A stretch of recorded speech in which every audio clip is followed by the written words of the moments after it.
Hello students, welcome back to our YouTube channel Glory English online classes. आज हम इस class में voice का टॉपिक देखने वाले हैं। तो वॉइस आज हम इस क्लास में पढ़ेंगे। तो वॉइस पढ़ने के लिए अपन एक सेंटेंस देखते हैं। जैसे मैंने लिखा, ही राइट्स ए लेटर।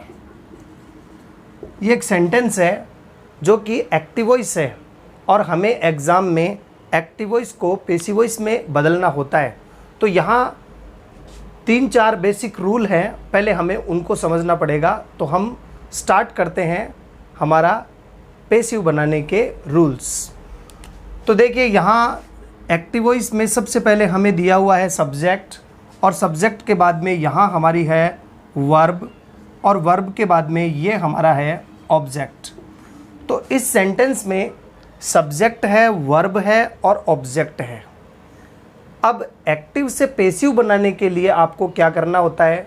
एक्टिव से पैसिव बनाने का पहला और सिंपल रूल है कि जो आपका सब्जेक्ट होगा, एक्टिव वॉइस का जो सब्जेक्ट होगा, उसे आप ऑब्जेक्ट वाले जगह पर ले जाएंगे, और जो ऑब्जेक्ट होगा उसे आप सब्जेक्ट वाली जगह पर ले आएंगे। यानी ए लेटर जो है वो आपका यहाँ आ जाएगा और ही जो है वो आपका ऑब्जेक्ट वाली जगह पर चला जाएगा। लेकिन यहाँ एक छोटी सी बात ध्यान रखनी है कि यदि आपका सब्जेक्ट या आपका ऑब्जेक्ट दोनों में से कोई भी यदि प्रोनाउन है, तो आप साथ में उसके सब्जेक्टिव और ऑब्जेक्टिव फॉर्म का भी ध्यान रखेंगे। जैसे यहाँ पर ही जो है वो एक प्रोनाउन है, तो आप इसको यहाँ पर ही नहीं लिख सकते, क्योंकि यहाँ तो ये सब्जेक्ट है, लेकिन जब ये यहाँ जाएगा तो ये ऑब्जेक्ट बन जाएगा, और ही का ऑब्जेक्टिव फॉर्म जो होता है वो होता है हिम। तो यहाँ पर ये हिम होगा। ऐसे ही बाकी अदर जो भी आपके प्रोनाउन हैं वो भी बदल जाएंगे। जैसे आई का ऑब्जेक्ट होता है मी, वी का ऑब्जेक्ट होता है अस, यू का ऑब्जेक्ट यू ही रहता है, ही का हिम हो जाता है, शी का हर हो जाता है, दे का दैम हो जाता है, और इट का इट ही रहता है। और यदि कोई नाउन है, किसी का नाम है, तो वो नाउन कभी चेंज नहीं होते, वो वैसे ही रहते हैं। तो अभी यहाँ पर ही जो है वो जब यहाँ लिखा जाएगा तो ये बन जाएगा हिम। यहाँ पर अगला रूल ये भी कहता है कि जब आप सब्जेक्ट को ऑब्जेक्ट वाली जगह पर ले जाएंगे तो पहले आप बाई का यूज़ करेंगे। सब्जेक्ट को ऑब्जेक्ट वाली जगह पर जब आप रखेंगे तो उससे पहले आपको क्या लगाना होगा? बाई लगाना होगा। ये हमारा दूसरा रूल है। तो यहाँ 2 बातें क्लियर हो गई। सब्जेक्ट को ऑब्जेक्ट वाली जगह पर रखेंगे, ऑब्जेक्ट को सब्जेक्ट वाली जगह पर रखेंगे। सब्जेक्ट या ऑब्जेक्ट में से कोई प्रोनाउन है तो साथ में उनके सब्जेक्टिव और ऑब्जेक्टिव फॉर्म भी चेंज करेंगे। सब्जेक्ट को ऑब्जेक्ट की जगह जब रखेंगे तो ऑब्जेक्टिव फॉर्म काम में लेंगे, और यदि ऑब्जेक्ट कोई प्रोनाउन है और उसको सब्जेक्ट वाली जगह लाएंगे तो उस ऑब्जेक्टिव फॉर्म को सब्जेक्टिव फॉर्म में भी बदलेंगे। जैसे सपोज़ करिए कि यहाँ पर ऑब्जेक्ट हिम हो, तो हिम को जब यहाँ सब्जेक्ट वाली जगह लाएंगे तो ये ही बन जाएगा। तो ये रूल हुआ। फिर तीसरी बात ये आती है कि जो मैन वर्ब है, पैसिव वॉइस में हमेशा मैन वर्ब की थर्ड फॉर्म का यूज़ होता है। ये सबसे इम्पोर्टेंट बात है। पैसिव वॉइस में हमेशा मैन वर्ब की थर्ड फॉर्म का ही यूज़ हम करते हैं। तो यहाँ 3 बातें हो गई है।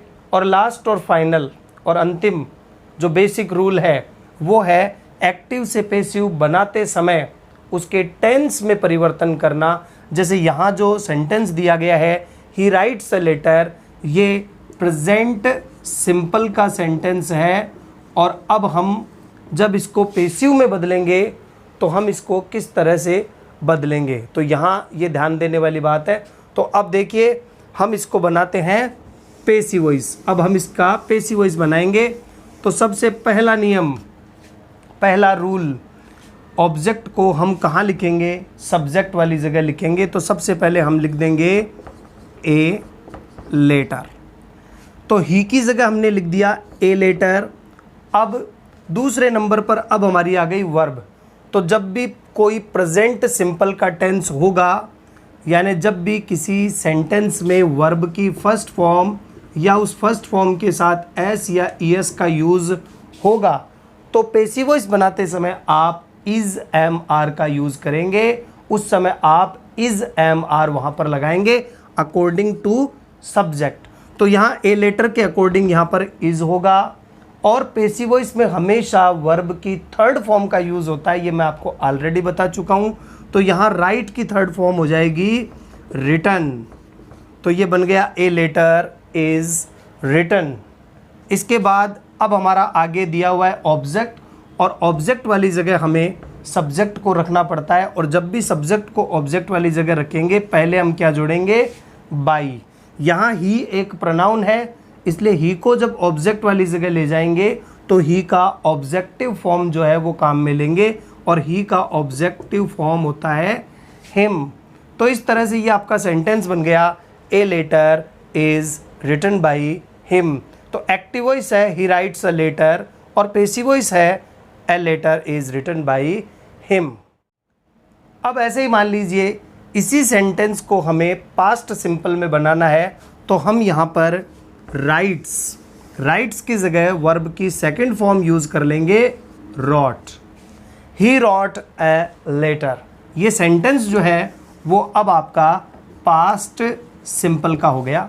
तो यदि एक्टिव वॉइस का सेंटेंस पास्ट सिंपल का होगा तो उसका पैसिव वॉइस हम कैसे बनाएंगे, तो उस समय भी रूल्स सारे यही रहेंगे, सिर्फ बदलना क्या है, आपको टेंस के अकॉर्डिंग यहाँ पर आपकी वर्ब जो है वो बदल जाएगी। तो जब प्रेजेंट सिंपल का यूज़ होता है तो आप इज एम आर का यूज़ करते हैं प्लस वर्ब की थर्ड फॉर्म लगाते हैं। लेकिन जब पास्ट सिंपल टेंस होगा यानी वर्ब की सेकंड फॉर्म होगी, तो आप उस समय यहाँ इज एम आर का यूज़ न करके आप यहाँ पर वॉज और वर का यूज़ करेंगे अकॉर्डिंग टू सब्जेक्ट। तो यहाँ ए लेटर आपका सब्जेक्ट है, इसके अकॉर्डिंग आपको यहाँ पर लगाना होगा was. A letter was written by him. He wrote a letter, इसका पैसिव वॉइस क्या होगा, a letter was written by him. तो इस तरह से आपने देखा कि प्रेजेंट सिंपल और पास्ट सिंपल के पैसिव वॉइस बनाना बहुत ही आसान है।